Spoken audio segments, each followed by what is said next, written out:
Lalu apa tugas perangkat desa?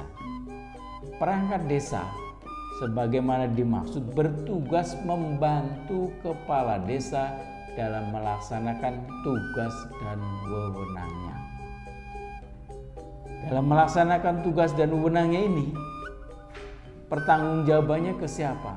Tentu saja dalam melaksanakan tugas dan wewenangnya, perangkat desa sebagaimana dimaksud bertanggung jawab kepada kepala desa.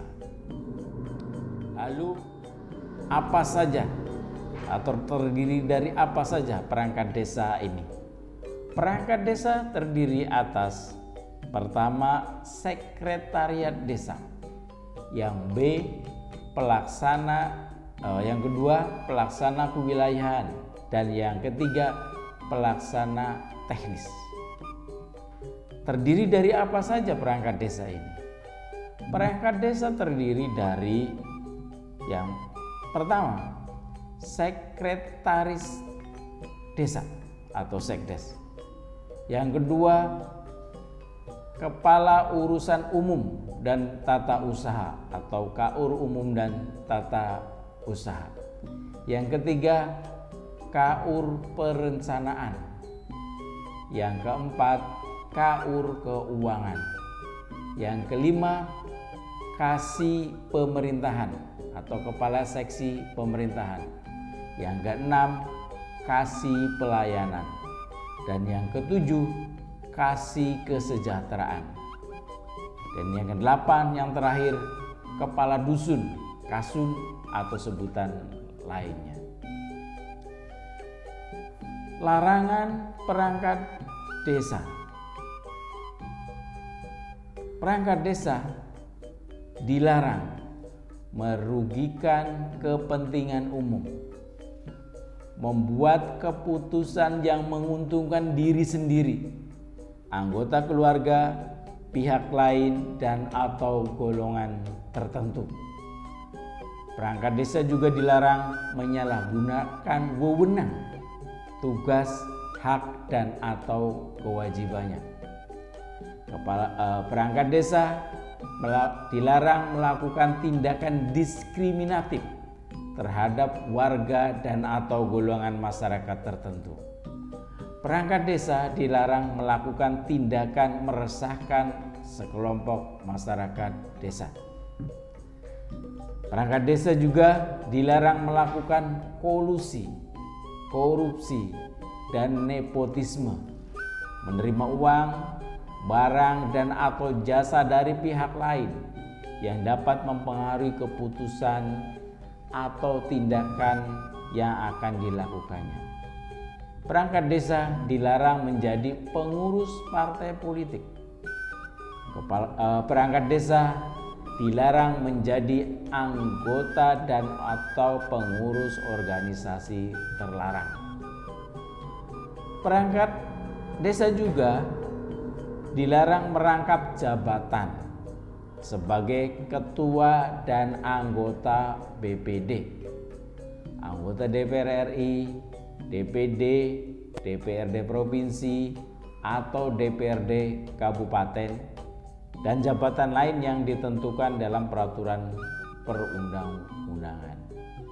Perangkat desa juga dilarang ikut serta dan atau terlibat dalam kampanye pemilihan umum dan atau pemilihan kepala daerah. Perangkat desa dilarang melanggar sumpah atau janji jabatan. Perangkat desa dilarang meninggalkan tugas selama 60 hari kerja berturut-turut tanpa alasan yang jelas dan tidak dapat dipertanggungjawabkan. Perangkat desa yang melanggar larangan sebagaimana telah disebutkan tadi dikenai sanksi administratif berupa teguran lisan dan atau teguran tertulis. Apabila sanksi administratif tidak dilaksanakan oleh perangkat desa tadi, dilakukan tindakan pemberhentian sementara dan dapat dilanjutkan dengan pemberhentian. Perangkat desa berhenti karena apa? Karena meninggal dunia, karena permintaan sendiri, atau diberhentikan. Yang jadi permasalahan sekarang di poin yang ketiga, yaitu diberhentikan.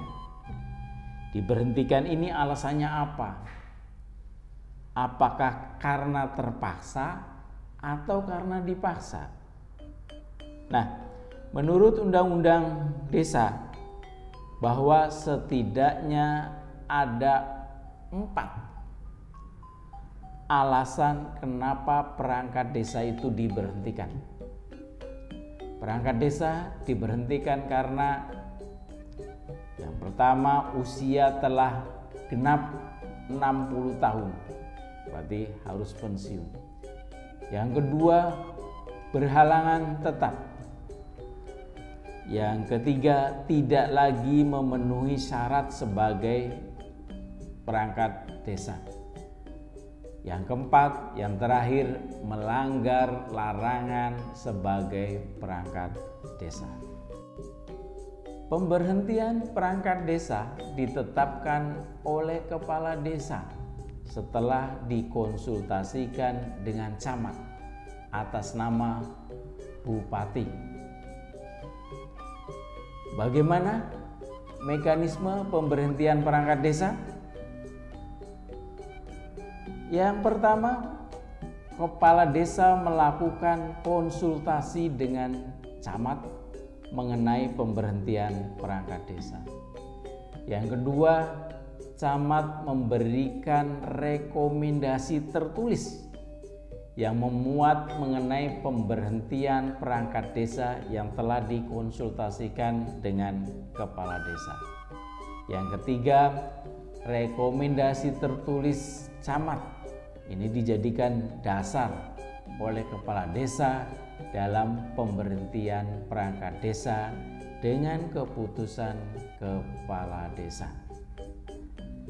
Kepala desa memberhentikan perangkat desa setelah berkonsultasi dengan camat ini atas nama bupati atau wali kota.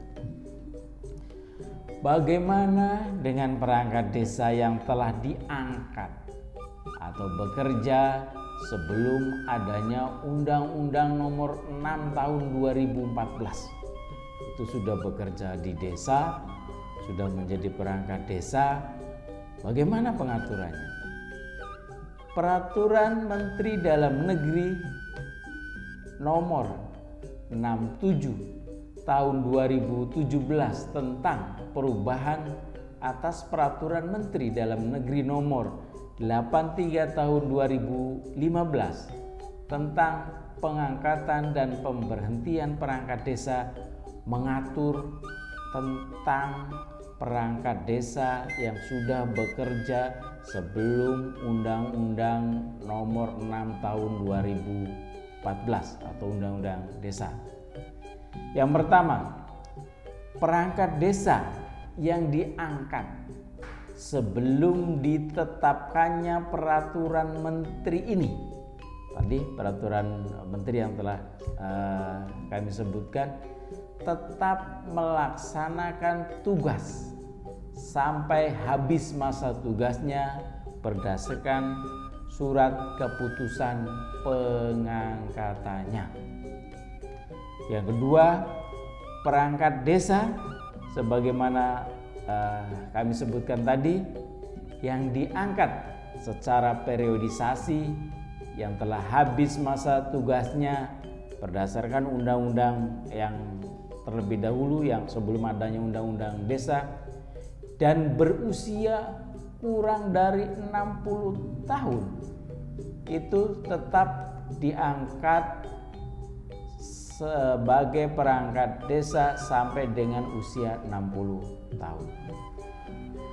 Dengan demikian, dalam upaya meningkatkan kinerja penyelenggaraan desa, pemerintah pusat berkomitmen untuk menjadikan perangkat desa sebagai aparatur pemerintah desa yang mampu memberikan dukungan optimal kepada desa dalam melayani masyarakat, melaksanakan pembangunan, pembinaan kemasyarakatan, dan pemberdayaan masyarakat.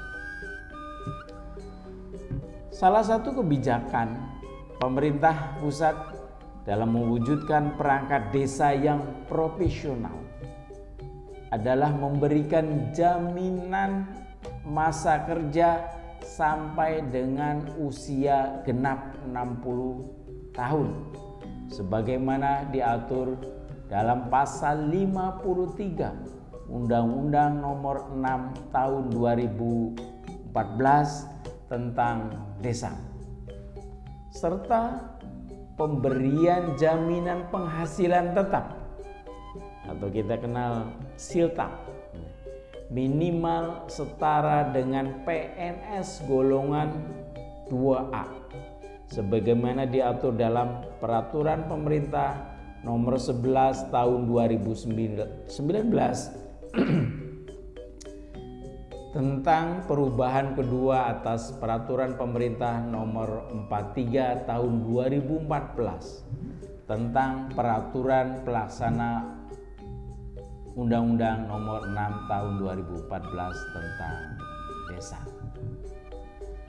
Hal yang penting di sini bahwa kepala desa tidak dapat memberhentikan perangkat desa.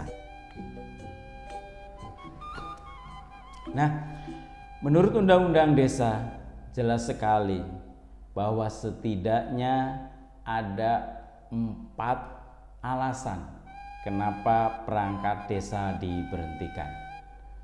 Yang pertama, usia telah genap 60 tahun.